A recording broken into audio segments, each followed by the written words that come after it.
you. Colleagues, I welcome you to today's sitting.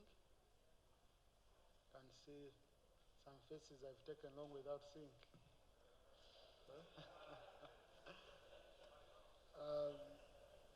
Yes, colleagues, the whole of last week, the media has been awash with stories of investigations being conducted by one of our committees, which is COSASE. And I've seen different reactions, some of them from members of this House.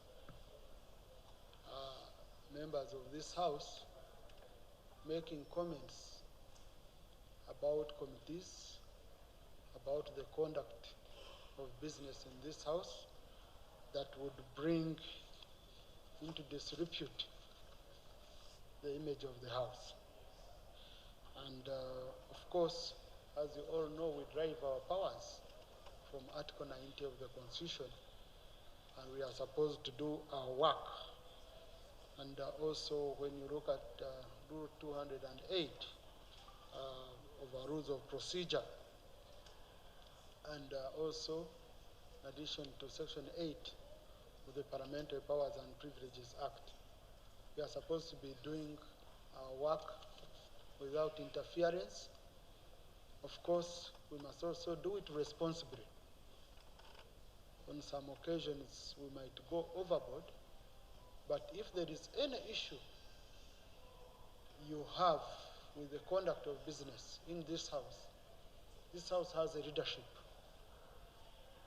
You can only address it to the leadership of the House.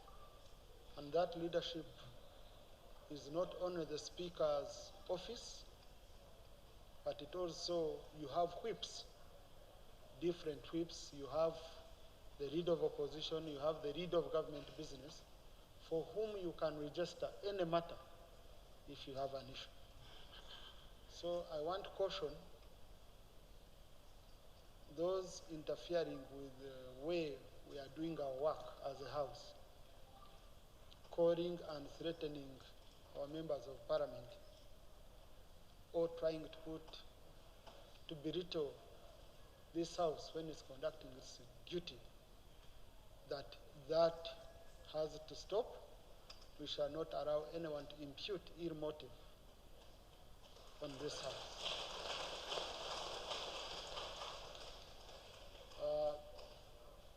And I just caution, whether you're in which bench, even me here, any day I can be a backbencher. Even me. I can sit with macho,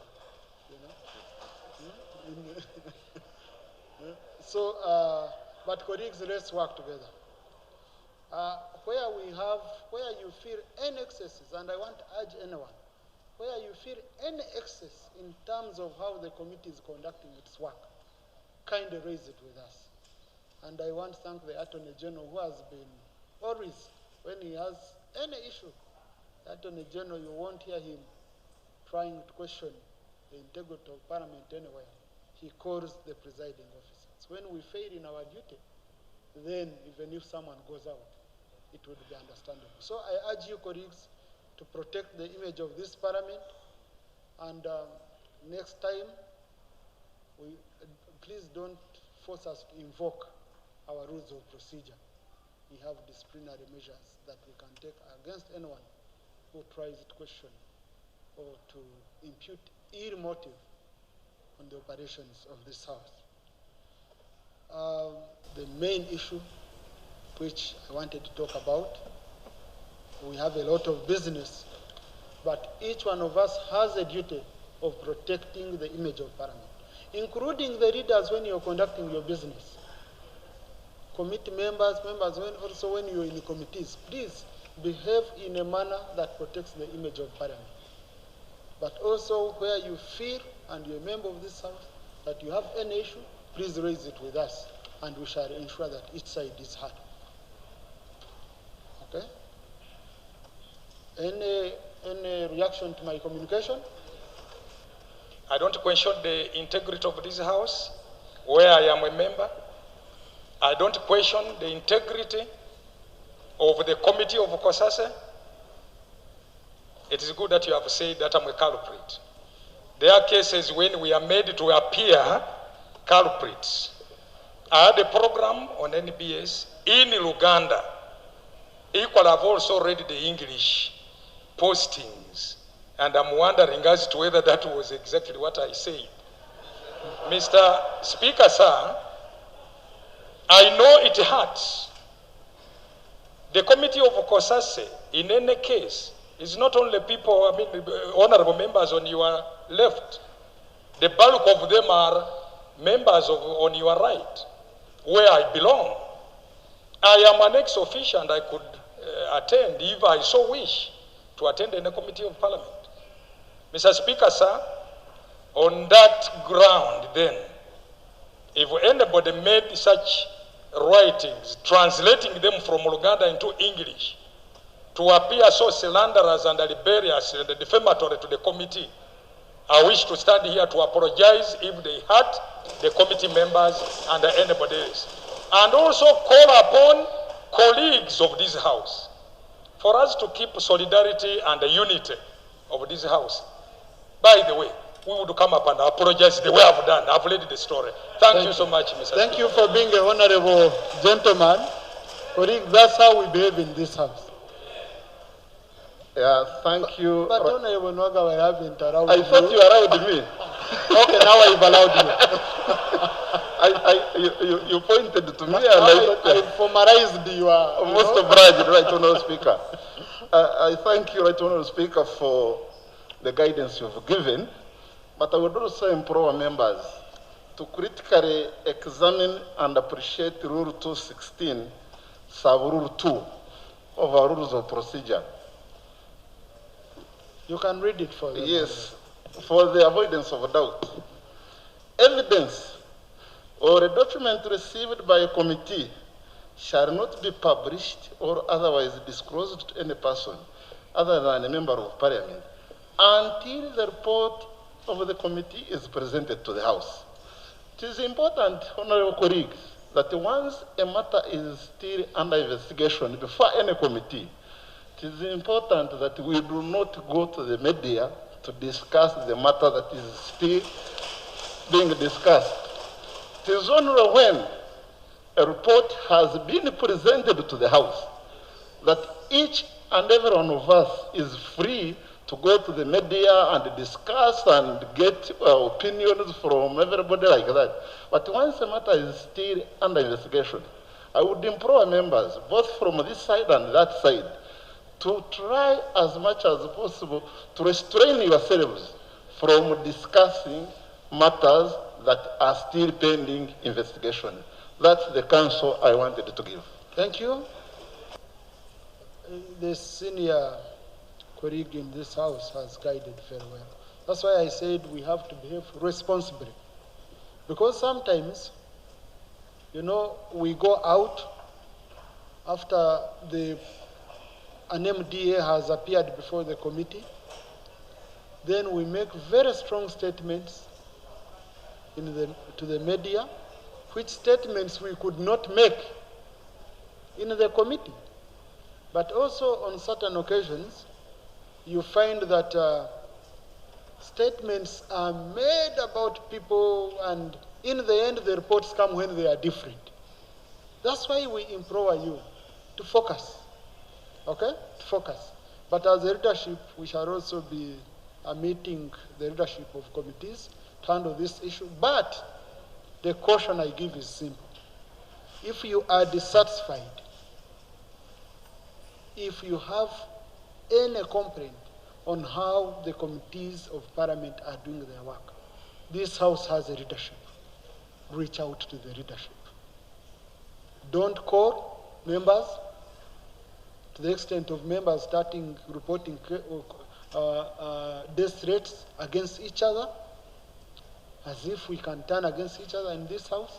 So please, I would urge you, please, let's restrain ourselves. If you have a complaint, reach out to the leadership of the house. Our colleagues, this is the matter I don't want to open up. Please. Honorable John Musira has already guided. Mayanja? Thank you so much, Madam Speaker. All right, Rule 220, action taken reports. Let me read it. A minister shall submit to Parliament an action taken report detailing what actions have been taken by the relevant ministry following the resolutions of all recommendations of Parliament. Honourable Speaker, on 18th May 2022, this August House made resolutions on the report of the Sectoral Committee on Tourism, Trade and Industry on investigations of the unfair terms in the Memorandum of Understanding between the Government of Uganda and Vinci Coffee Company Limited. The Attorney General was to table an action taken report whether the agreement was null and void. But on the Speaker, it's been 3 months so far. However, he has never replied.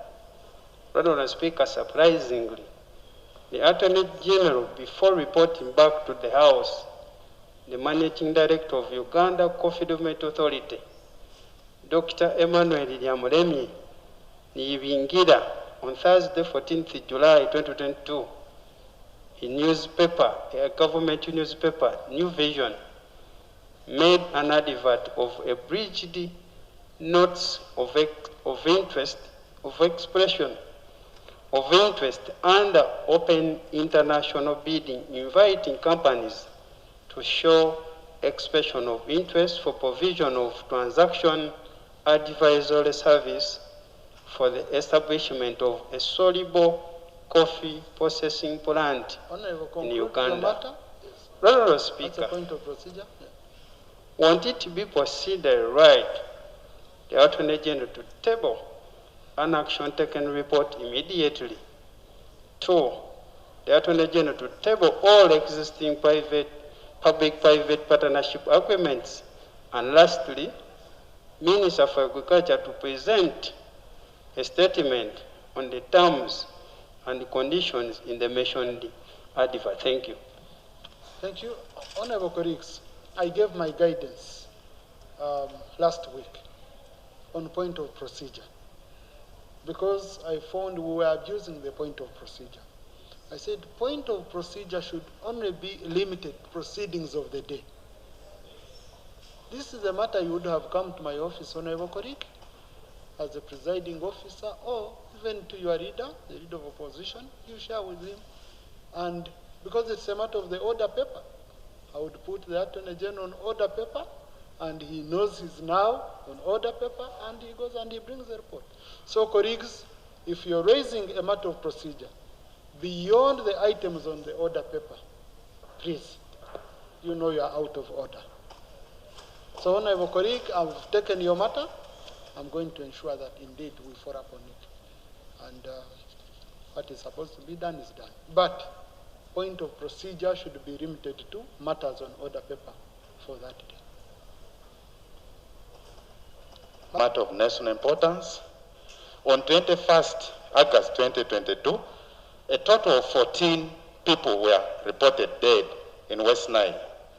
6 in Arua City, 5 in Madiokolo, 3 in Arua District, and other districts like Teregu registered some death cases.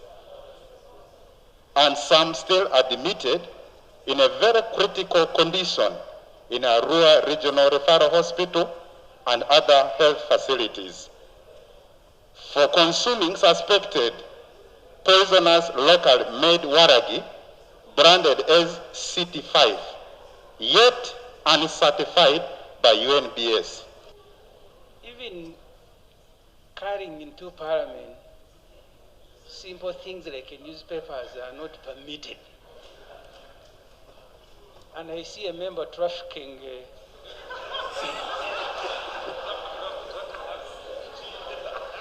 waragi into Parliament. Something that we are not sure has even been checked. Because someone can bring a very dangerous substance into this house.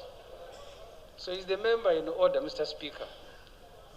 to carry warrage, not one but 3 and more bottles Thank you. into this parliament. Thank you. Colleagues, it's free sitting. Please, it's free sitting. You can sit on any side. Now, Honorable Semuju, you've put me in a tricky position.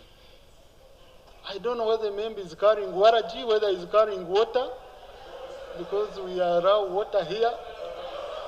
He hasn't told us what he's carrying. I don't know how you quickly scanned that it was waraji.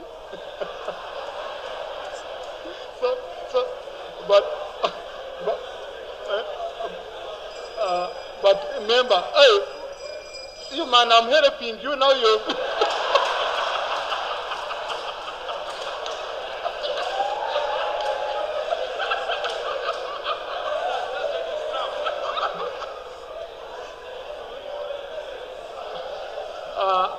Honorable colleague, please say your statement on the floor. If there is anything you want to table, you will seek the Speaker's permission.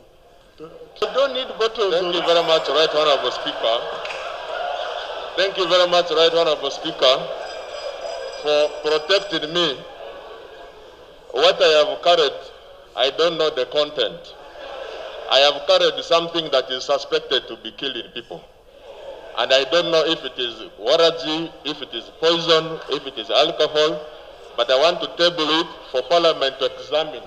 So I therefore want to seek permission, Right Honorable Speaker, to lay on table these substances for proper investigation. I thank you very much. Thank you, Clerk. Clerk, please work with. Thank you. Please, Speaker, I beg to lay. Thank you. Thank you very much. Clerk. Thank you. Thank you. Colleagues, please, order. Clerk, the substance, you can read the name for the record, then you give it Sergeant at Arms to get out of the chambers for proper handling and passing on to the relevant authorities who will test and tell us indeed the contents of the product. The name is Cite 5, pineapple flavored. Okay. So that's recorded. Please, Sergeant at Arms. Thank you. Colleagues, sometimes we are a bit flexible because if you watched on TV, people being buried in West Nile, and a colleague said he wants to present this matter in a way that expresses the real situation, please, you become flexible as a presiding officer. So, Honourable Minister, conclude on your response. Matters of national importance are like Mukama Nayamba and others. We are going to work with the UCC and the Minister of ICT to see whether we can track, and the Minister of Health to make sure that these adverts are really not allowed because they mislead the public. Thank you. To also to emphasize that the people who have been producing this particular liquor, the outlet has now been closed, and we are working with the police in Arua to carry out further investigations and more arrests in case they are caught. I thank But you. what about those in saturation? We are working on it, Mr. Speaker, through enforcement to get them out. Please, Honourable, work out with the MPs from the region, keep them updated. But also, if it is illegal to have a non-certified product on market, then how do we allow it to be advertised? So you need to work it out with UCC. Honourable Namugagoreti.